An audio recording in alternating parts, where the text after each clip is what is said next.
What's up? Matt from Urchfab. That's my highly engineered drawing of what we're making today, picnic bench. So I just copied those measurements from some ones that I found locally that were kind of the size I wanted to make, and I just got a cut list, so I'm just chopping through this. This is 40 by 80 mil box section, 2.5 mil wall, so I didn't bother with the little diagonal braces that you could see in the drawing because it's just not going to need them.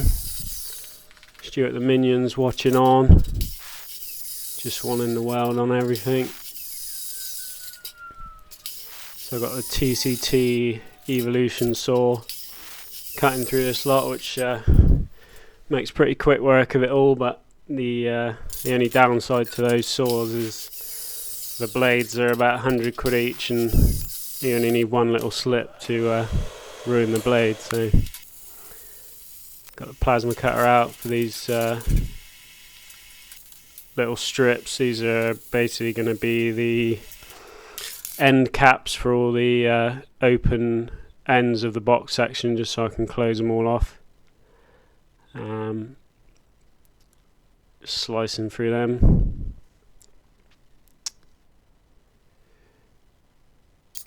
These are some bits of stainless which are going on the base of it just to raise it up off the floor. Shouldn't really be cutting stainless with that blade, but the blade's only got about half the teeth left on it anyway.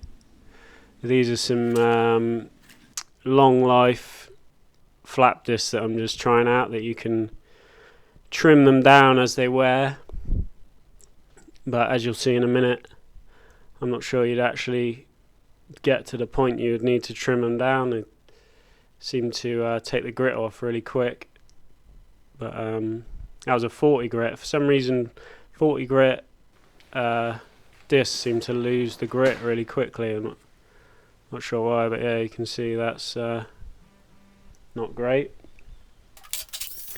Stu the Minion does not approve. Just tidying up the edges on the box. That's the nice thing about using a TCT saw, is you don't really need much cleanup. So this is a welder that I'm testing out from Inverter Fusion Limited. I just bought I just flashed myself then. I just had the helmet set to grind instead of weld, and yeah, gave myself a good flash.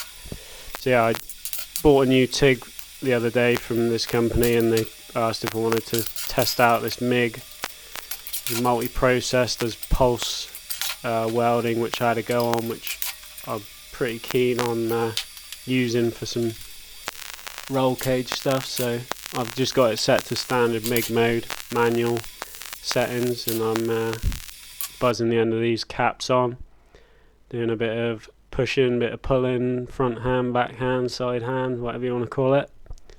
So I'm sure I'll get a few comments telling me I should be banned from welding for that. But this thing's super smooth. You literally didn't have one stutter on any start of any weld. So I recently bought a new welder, inverter MIG. So I'm pretty sure I'm going to trade that in and get myself one of these, because so far so good. So that's all the ends of the box capped off. Just cleaning it up a little bit, not really grinding the weld off, and just taking off any high spots. Although that disc looked quite worn out, it's still actually cutting quite well. But yeah, not too sure on the long life.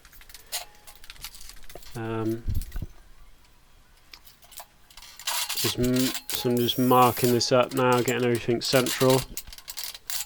I'm just going to be welding straight through the mil scale on this, but anything structural, you want to be grinding all that off when you're MIG welding. It's nice having a big flat table for doing this sort of stuff. Stuart's just watching on. He's been watching me weld all day without a mask on, so he's definitely going to have archive tonight.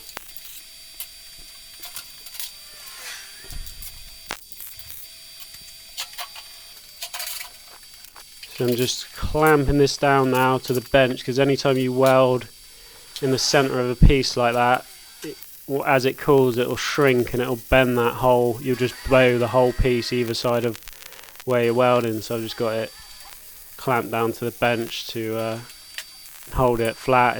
It'll still pull a little bit even with it clamped down when you unclamp it. There's not really much you can do, so just doing the same on the top as well. Obviously it's not that much of a big deal. It's a picnic bench, not a chassis for a car. So I did think about clamping something onto the bottom edge of the seat bases, but couldn't be bothered with that in the end. So yeah, just welding them in. That just shows how little spatter there is with this welder. It's unreal.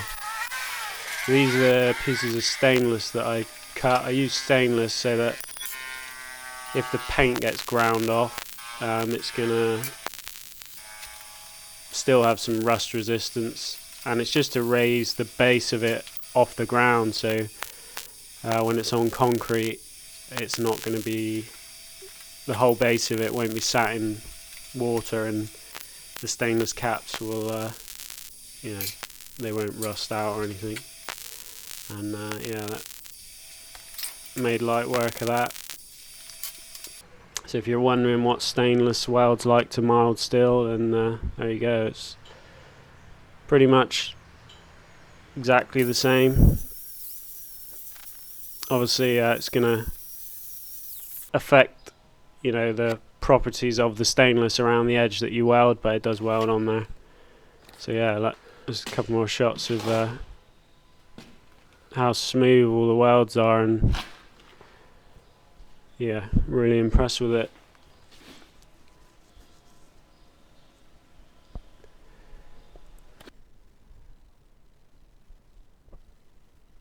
So just laying everything out now and getting the wood set on there so I can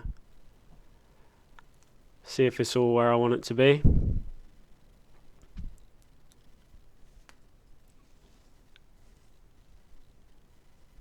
This is some sort of fencing wood that I bought from a builder's merchant. So what I'm doing here is I've drilled one where I want it, and then I'm just using the same one to do a template of every other piece of wood so that I know that all the holes are in exactly the same place. And here is where I really wished I'd drilled these pieces out on the pillar drill before I welded it all together, because my drill was doing about 4 or 5 holes and then overheating, and I was having to wait sort of 20 minutes every time for it to cool back down again.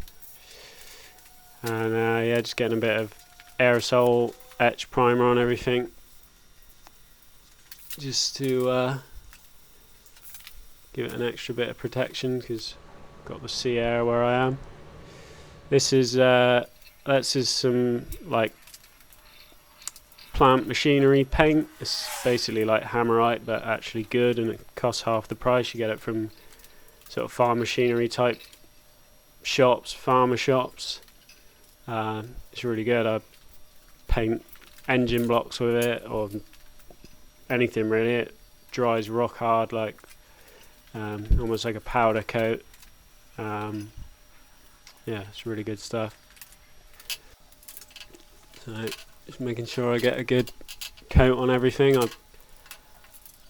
I would like to have just left this bare metal and let it rust a little bit, and then maybe try to put some oil on it or something like that, but down by the sea it just wouldn't last. A few years time it would probably be rusted into a pile of dust, and I don't really want to be building another one of these, so get some rust protection on there. I don't really know why I'm painting it with a roller, not a brush. Seemed like a good idea just because everything was flat. Might have been a bit quicker, but not too sure really. So now we're just assembling it. Got the big man helping me out, needed some extra muscle. So yeah, all went together really easily, and I think he was enjoying bolting everything up. Start him young, get him on the tools, needs to pay his rent.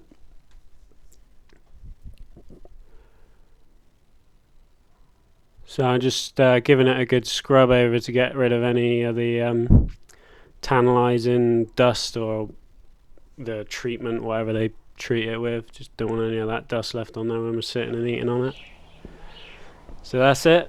That's the finished bench, and yeah, ready for some use. So thanks for watching, and see you on the next one. Cheers.